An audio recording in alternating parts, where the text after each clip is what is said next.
All right, today we're going to cut a pineapple. So we're going to need a pineapple, somewhere to put the pineapple chunks, and then my preference is to use a large-toothed bread knife.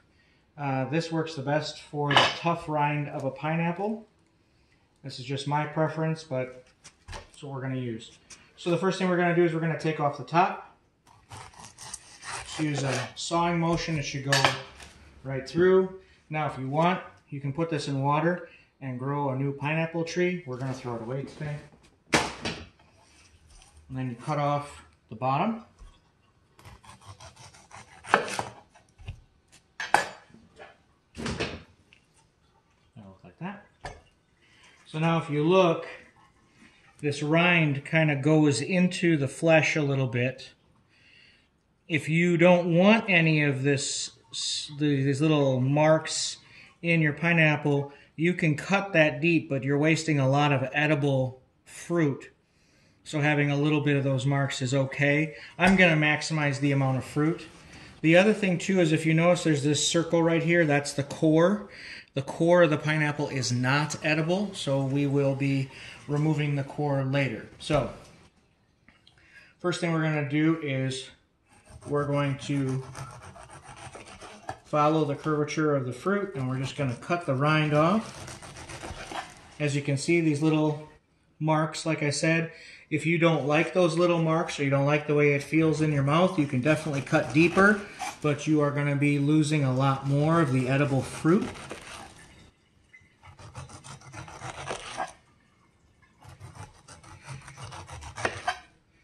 This rind is not edible, at least for humans, and that's who I'm assuming is going to be watching the video. So we'll take this and we will discard it. There's nothing we can do with that. So what we're going to do is we're going to check, make sure we got all the rind off, and we're good. Okay.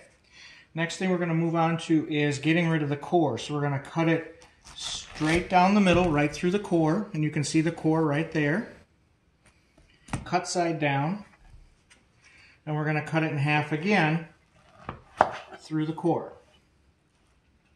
Again, cut it in half through the core. This is very ripe, so it's very easy to cut. If it's difficult to cut, it's not fully ripe. It will still be edible, but not as sweet. So,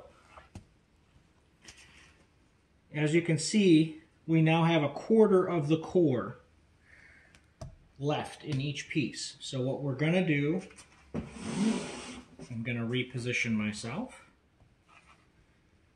is you're going to hold it cut side down. You're going to angle the knife above the core, and you're going to cut at about a 45-degree angle, and that will remove the core from that section. I'll do it again. Find the core starts about there. Remove the core. Core starts about there. Core starts about there. As they get more ripe, they do get slippery, so be careful with your fingers. Alright, so then you're just cutting for chunks the size that'll fit in your mouth. So I have a pretty big mouth, so I'm going to make pretty big chunks.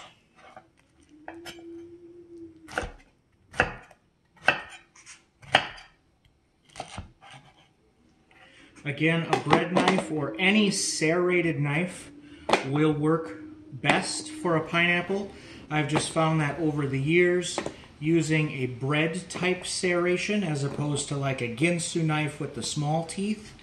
The larger teeth tend to go through a pineapple better, especially go through the pineapple outer rind when you're peeling that outside of the pineapple. And all that we have left right now is edible pineapple, so we're just kind of chopping it up nice and quick.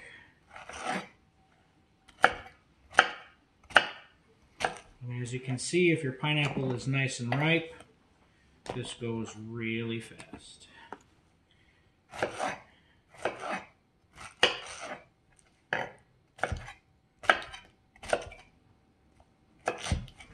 There we go. Doesn't have to be perfect, doesn't have to be pretty, because it's all going to taste the same in the end. Thanks for joining me on how to cut a pineapple. Have a good day.